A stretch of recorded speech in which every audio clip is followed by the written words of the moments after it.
saying all along, not just people that went to church, and that's, but people that knew the Lord and knew what it meant to pray. Prayers I've heard my dad pray, stay with you. Just, the Spirit of the Lord would get a hold of it. I remember those times, a lot of things I've forgotten. My mother, it was a critical time in my life. She was a help to me, encouragement, strength. The Lord was calling to me to go pastor the church at Marion. I hadn't said a word to nobody. I didn't want nobody to know how I was feeling because I was trying to figure out how to go about it. I was in the living room there, Mom and Dad, before Brad and I were married. Mom just came out of the kitchen. She said, Tom, if you do what you feel like, we can go to Marion. The Spirit of the Lord just hit me, boy. Tears just rolled. I was turned and was putting my face up at the window, like I was looking out the window. I didn't want her to know how I feel. I still didn't know exactly how to go about it. Miss Betty, the Lord gave her a message in Clinton, South Carolina. I just think how God just came alongside me, encouraged me, directed me. Well, I didn't know what to do. I just tried to figure it out. I didn't know what to do. Didn't know I knew what to do. I didn't know how to do it. I just didn't know how to do it. My cousin was there preaching at the time. He was pastoring the church. I didn't know what to do. Miss Betty preached a sermon about David and Saul. She said Saul was king, and David was anointed to be king. She said David just had to wait until God put Saul. I knew what God was going to do. I didn't know how, I just knew it. And he did. So many times along this way, God would sit somebody along beside me. He knew I was hungry, I wanted to obey, trying to find His will and do His will. I just ignorant and I didn't know a lot. But he taught me some things. I started singing. I didn't know maybe 2 songs, 2 or 3. Sing the Lord's Word. Whole revival at the log church. I've learned about 3 new songs. Sitting there making service, nothing going on. I'd sing one of them. I did. There wasn't nothing in it. Sat there a little while. Well, try another. Tried that. There was nothing in it either. Sat there a little while. Well, try another. Well, there was nothing in it either. There was nothing in one of them. I just told God, I said, God, I ain't going to sing the whole song unless you give me something. I realized I was missing it. I just had to let God do the leading. He did. I just had to learn to wait on it. Sometimes that's the hard part. The old flesh wants to do something. All the problem with a lot of the church world is they're afraid to wait on God. That don't mean we're be lazy and just pay no attention to what's going on, just get the proper feet up. We're not preparing ourselves to be watching. Be watching. So that sweet spirit. Sometimes it comes so, the song sounded so gentle, just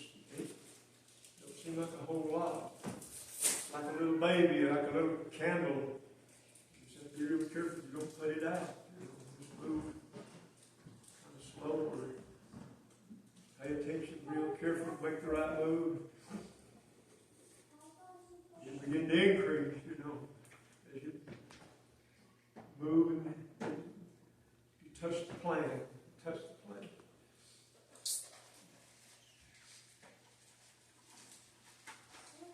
And sometimes it comes like a rushing mighty wind. It's just there instantly. You got to take a hold of it. Think about my Uncle John years ago. He said the Lord, before he ever got to church, the Lord showed him the shout when they sung this certain song. When he got in, that was the first song they sung. He said, and he let that hinder him. They said he didn't know it was going to be the first song, but the Lord just wanted him to be ready. And take hold. As soon as God moves, just be ready. You got to learn to wait on it, but then you got to learn to be ready too. When you move, when you feel that God move in your heart, you to work with it. There's a little creek years ago. Been feeling the Lord in service. And I just like that. I realized all of a sudden I just dried up. I was trying to figure out what's going on. Did I fail in some way? Did I miss something? Started going back, you know, mind service. Back, had a feeling to stand on the feet. We're singing a song. I didn't really give it my attention. I just kind of let it go, let it pass. Well, I got my attention then. I made up my mind, Lord, if you give me another chance, I'll try to obey you. Somebody started a song, and I came to my feet. I did feel that little wheel turn down. So he been patient with me. I thank him. I like to take advantage of what God gives. You know, whoever gives it through, however it is. If it's like a gentle wind, or if it's like a rushing mighty wind, I'm going to be ready to take hold of it. Because it's life. It's life. Without it, I just can't make it on my own. As Steve Shaw says, I just can't make it on my own. But I've had to learn to wait on it. There have been times I'd have traveled miles and miles if I could have touched. I'd have walked miles. I thought I could have felt the presence of the Lord. I just had to learn to wait on it. Sometimes in days, maybe weeks, I don't know how long. Sometimes in a while, I just go through. Miss Betty spoke about going through a dark place. She comes to church to sing, God bless it. People be shouting all over the place. She said, I just couldn't feel like moving. She just sang. And she get kind of worried, you know, frustrated. And he speaks to both seats and said, you can help me if you would. Well, Beth, I do something to do. He'd be glad to. She had learned to hold that. It went on for a while. She had a dream. She dreamed she was trying to dig through this mountain. And all she had was like a tablespoon.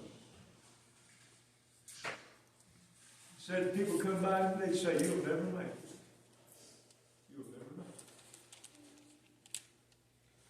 She said Steve came by in her dream. And he said, Mama said it's going to take you an awful long time.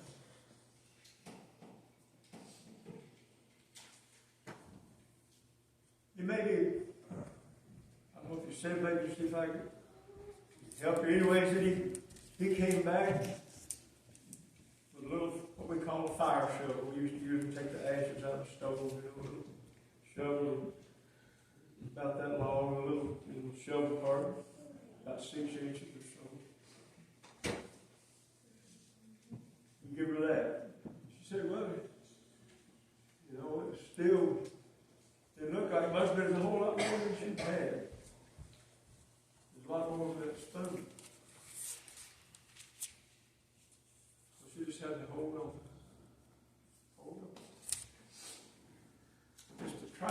it's the making of it. Sometimes to learn to hold on.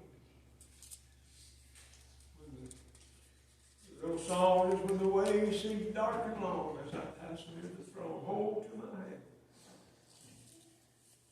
I don't know how, I can't say that I know exactly how Job felt, but I'm pretty sure he didn't feel very good.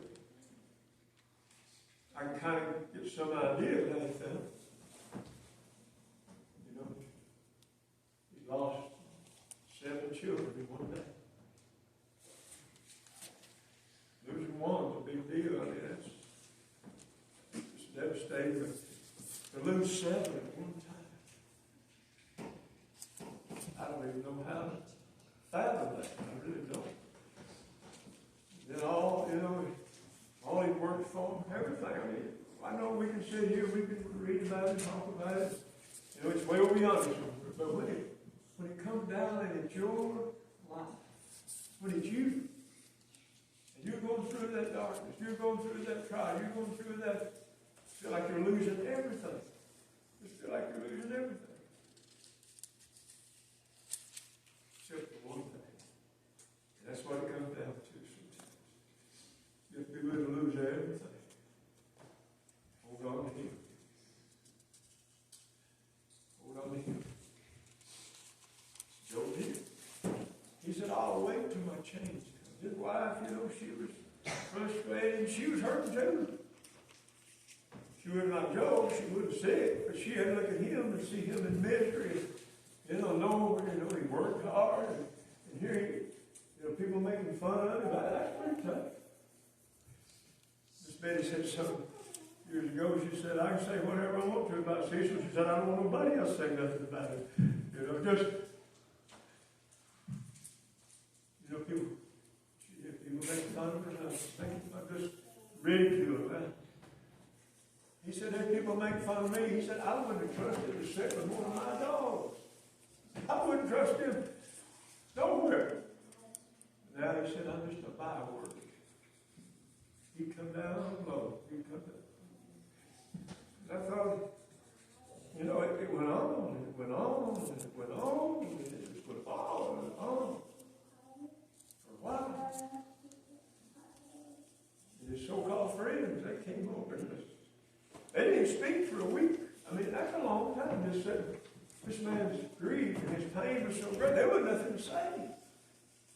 And then they decided Job had done something wicked.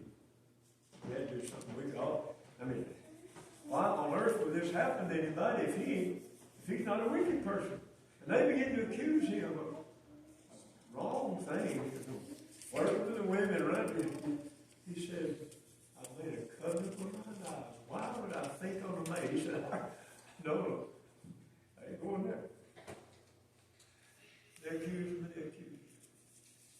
He just had to keep on keeping on. They just had to hold him. He didn't even want to live. It was pain. He was hurting outside, he was hurting inside. It looked like he didn't have anything left. But he did. He said, I'll come forth as gold. You realize, man, this is a trial. This is a trial.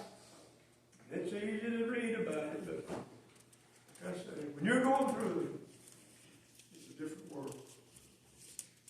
It's a different world. But I'm thankful for all the ways the Lord has helped us along this way. The song we're just bringing to mind ever since we got it. You'll never make it on your own, no matter how hard you try. I just got down here to talk to the Lord. Oh, and I've said it over and over every day. I ain't going to make it alone. I can't make it. I've said it. He taught me to wait on him. He taught me to pay attention while I'm waiting. Keep the praying done. Read His Word. How to be help somebody else. While you're waiting for God to answer your prayer, give that that He promised you. Try to help somebody else. You just sit down and do nothing. You know what nothing gets? Nothing. If you try to help somebody else, Brother Isaac Jones said, "Old tip I ever get," he said, "is trying to help somebody else." And old devil trying to come at you. Now, hey, you're trying to help somebody else, and you're going through this. Won't you just kind of sit down and let somebody come help you? Lord, give me a little something to help somebody else. I'd like to use it. I appreciate each one that's here this service tonight. Thank God for bringing us safe this far. We've not made it ourselves. I certainly have. They made a little song and said, "He said I could make it if I would." I know that's true. It's going to cost me a bit. I remember standing out there preaching one night years ago. The Lord revealed to me, he said, "You're going to go through some fire and trials. You're going to go through some fire and trials." He was right. He was right. But the scripture said he would sit as a refiner's fire. You know, it's sometimes when you're young, you know, you got all these ideas, you know, about how you're going to make life work. You're going to do this, you're going to do that. And this is going to work this way, this is going to work that way. And then you go out there and you begin to live it out. You begin to deal with life, and you change your expectations a bit. But you figure out that you're not in control, and you've got to deal with life. And it comes in different ways sometimes, unexpected ways. Sometimes you thought you were just going to run right through. Sometimes you have to crawl right through. Crawl through. It's kind of like climbing a mountain. Go up an inch at a time, just enough to get another handhold. It's got to keep moving. I thank the Lord for helping us to keep moving in His direction. Tears have flowed, heartbreak has come, disappointments have come. Keep looking up, keep pulling up.